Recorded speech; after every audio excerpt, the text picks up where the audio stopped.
John of the Eye Patch. Chapter 39. John's dad let go the hug to answer the phone. Hello?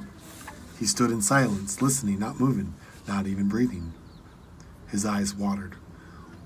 A blink flushed a tear down his stoic cheeks.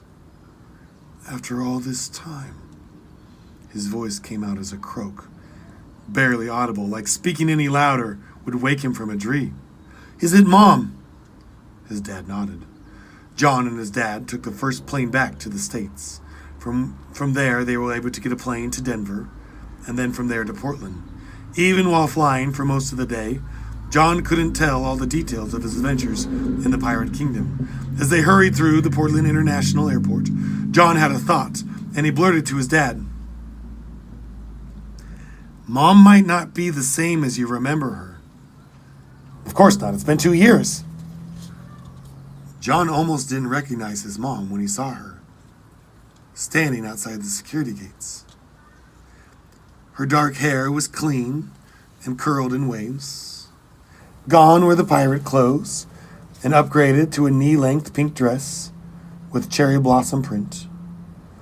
She did, however, wear large gold hoop earrings that were the only hint of her time as a pirate. John's parents ran to each other and embraced in the middle of the airport. Ew, John said, as his parents began kissing and hugging like they were the only two people in the world. When they finally broke their embrace, John's mom held her hand out to John. I think you're forgetting something. What? John shrugged. Eye patch. Now. Her head did her usual tilt to the shoulder. John dug into his pocket and pulled out the saltwater stinking shark skin eye patch. He gazed at the eye patch that had made his whole family whole again, and reluctantly handed it across to his mom. Looks like the days of his pirate adventuring had come to an end. Chapter 40. Epilogue. John winced as his dad pulled the bandage off his gunshot wound. He wasn't sure if he was just imagining things, but the skin looked a lot healthier, red, than the last time he had looked at his arm. His dad made a great deal of grumbling noises before using a cotton swab to apply more gel and antibiotics to the wound and wrapping it again. His dad stared over the frame of his glasses. It's looking better, but it's not looking great. Fortunately, Providence is on our way home. A quick stop in the emergency room will make sure everything's in good shape. We don't have time for the ER, John said. We have to get home and check on the chest. The chest can wait, John, his dad said. No, it's a magical chest. Mom, at least tell me you broke it or something. She shrugged. I left it in the garage. It'll keep. You left it in the garage? We have to go home and disable it. John stomped his foot. Dad's already got me on antibiotics. My arm's clean and glued. What are they going to do at a hospital? Check your blood work? Needles, John worried. Another good reason to avoid the hospital. But he couldn't tell his parents that. They'd considered fear an excuse. Instead, he decided on, it's not safe to leave a magical chest unguarded. Besides, going a few days without a hospital visit is nothing compared to what Mom did, like the time with the shark. His mom coughed and shook her head no. Or the time with the jaguar. John started, but his mom shook her head no again. John, don't go spreading tall tales, his mom said. John stared at her, slowly realizing his jaw was hanging agape. It settled then, straight home. John's dad turned to hail a cab. John continued to stare at his mom, who merely winked before turning to join John's dad. The conversation continued in the back of the taxi. You two know the chest is better than me. You two know the chest better than me. Is there anything we can do to disable it? John's dad asked. John and his mom exchanged an unsure glance. Maybe we just need to take the medallion off it again, they said. When they got home, leaving the luggage in the driveway as the three of them went straight into the garage, John looked around. 2 cars, the family bikes, gardening supplies, but no treasure chest. He scratched his head. Didn't you say it was here? John wondered out loud. Yeah, right here. His mom pointed at a sandy patch of cement in the back of the garage. John groaned, suddenly getting a worried feeling in his gut.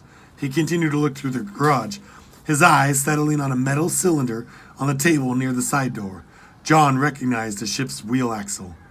He went to the table, and he found an attached note. Hi, John boy. I got your ship part right here. I hope to see you soon. Cool treasure chest. Alyssa. I think something horrible has happened. John's heart thudded in his chest. He looked around the garage a second time. Mom, you said it felt like you were in the Caribbean longer than 2 years? John hoped his hunch was wrong. By my count, it had been 4, she shrugged. What if the eye patch and chest don't go back to the same point in time? John said. Meaning what? John's dad asked. I put on the eye patch and I go back to 1717, John said. Since time moves at the same speed here and in the past, if Mom took the chest back in time 2 years ago, she would have been in 1715. She would have only been in the past for 2 years. But she said it was 4. That would mean the chest took her to 1713. What does that mean or matter? His mom asked. I'm here, the chest is gone. If the treasure chest is linked in time 2 years earlier than the eye patch, someone getting in the treasure chest now would travel back in time to 1715. That's 2 years earlier than where I go back in time. John could barely find the strength to say the next part. Remember Anne? She has amnesia. She couldn't remember more than 2 years in the past. That's when Blackbeard gave her the medallion from the treasure chest and told her one word. Remember. Wait, you don't think... His mom's mouth was open, her eyes filled with worry. Alyssa just took the chest to the past.